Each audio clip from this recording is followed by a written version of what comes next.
আমরা যখন প্রফেশনাল ড্যাশবোর্ডের মধ্যে প্রবেশ করতাম, এইখানে তিনটি সার্কেলের মতো অপশন দেখতে পেতাম।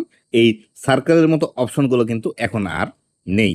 তো এইখানে প্রবেশ করলেই আমরা কিন্তু এরকমভাবে তিনটি সার্কেলের মতো অপশন দেখতে পেতাম। এই যে সার্কেলগুলোর মধ্যে একটি পোস্ট, একটি স্টোরি এবং একটি রিসিপশন নামে তিন রকমের কাজের অপশন ছিল।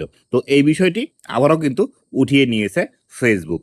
তো এটি কেন উঠিয়ে নিল এবং এটির কি কারণ হতে পারে এবং কেন এটি উঠিয়ে নিল এবং আবার দেবে কিনা, এই বিষয়টি আজকের এই ভিডিওটিতে বিস্তারিত আলোচনা করব।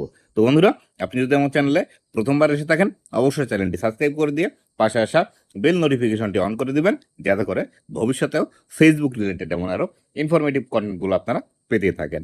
তো বন্ধুরা, আমরা যখনই আমাদের প্রফেশনাল ড্যাশবোর্ডের মধ্যে এখানে প্রবেশ করতাম, তখনই কিন্তু আমরা এখান থেকে তিনটি সার্কেল দেখতে পেতাম, যেগুলোর মধ্যে আমাদেরকে ফেসবুক তিনটি বিষয় দিয়েছিল।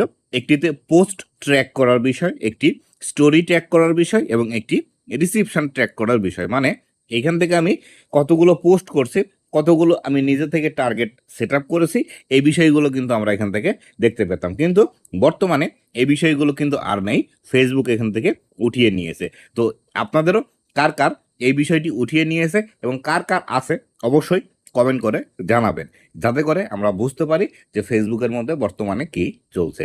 তো এইখান থেকে আমাদের যে ট্র্যাক করার বিষয়গুলো ছিল, অ্যাক্টিভিটি, সেগুলো সরিয়ে দিয়ে আবারও কিন্তু এই যে উইকলি প্রোগ্রেস যে বিষয়টি আছে, এই বিষয়টি দিয়েছে। এখানে যদি আমরা ক্লিক করি, এখানে ক্লিক করলে আগে যেভাবে আমরা উইকলি প্রোগ্রেস দেখতে পেতাম এবং এখান থেকে আমরা যে আমাদের টার্গেট দেখতে পেতাম, সেই টার্গেটগুলো কিন্তু আবারও সেমভাবে এইখান থেকে দিয়ে দিয়েছে। তো এই ক্ষেত্রে ফেসবুক হতে পারে যে আসলে এই যে ট্র্যাক ইওর অ্যাক্টিভিটি যে বিষয়টি দিয়েছিল, তিনটি সার্কেল, এই বিষয়টি টেস্টিং পারপাসে দিয়েছিল, অথবা ফেসবুকের মধ্যে নতুন আবার বড় ধরনের কোনো একটি আপডেট আসবে, যার কারণে এটি উঠিয়ে নিয়েছে। কারণ ফেসবুকের মধ্যে যখন বড় ধরনের কোনো আপডেট আসে, তখনই কিন্তু ফেসবুকের মধ্যে নানা ধরনের প্রবলেমগুলো হয়। আর ফেসবুকের মধ্যে নতুন যখন কোনো একটি বিষয় আসে, সেই ক্ষেত্রে নতুন বিষয় কিন্তু সবসময় সঠিকভাবে কাজ করে না, যার ফলশ্রুতিতে তারা কিন্তু অনেক সময় টেস্টিং পারপাসে এটি দিয়ে থাকে এবং পরবর্তীতে উঠিয়ে নিয়ে পরবর্তীতে আবারও সেটি লঞ্চ করে। তো এই ক্ষেত্রে যদি আমাদের এই বিষয়টি করে থাকে যে ফেসবুকে নতুন আপডেট আসবে, তাহলে হয়তো কন্টেন্ট মনিটাইজেশন সম্পর্কিত নতুন কোনো একটি বড় ধরনের আপডেট আসবে, যার কারণে ফেসবুকের মধ্যে এই ধরনের টেকনিক্যাল ইস্যু দেখা দিচ্ছে। আবার হতে পারে এই বিষয়টি যে আসলে এই যে ট্র্যাক ইওর অ্যাক্টিভিটি, এই বিষয়টি সঠিকভাবে কাজ করছে না, তার কারণে কিন্তু এটি হতে পারে।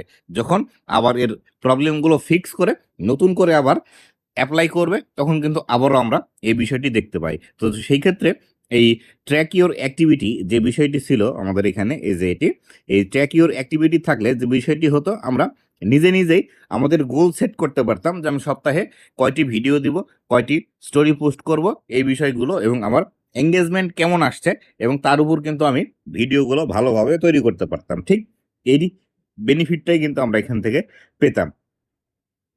তো এই ক্ষেত্রে আমরা যে নতুন করে এই অপশনটি উঠিয়ে নিল, এখান থেকে কিন্তু বর্তমানে অবশ্যই বঞ্চিত হচ্ছি, যে আমরা আমাদের নিজস্ব যে একটি প্রোগ্রেস রেট, সেটি কিন্তু আর ভালোভাবে ট্র্যাক করতে পারছি না। তো তাই ফেসবুক যদি আবার এটি ফিরিয়ে নিয়ে আসে, তো আমরা বলবো যে আসলে এই বিষয়টি বর্তমানে সকলেরই কিন্তু উপকারে আসবে।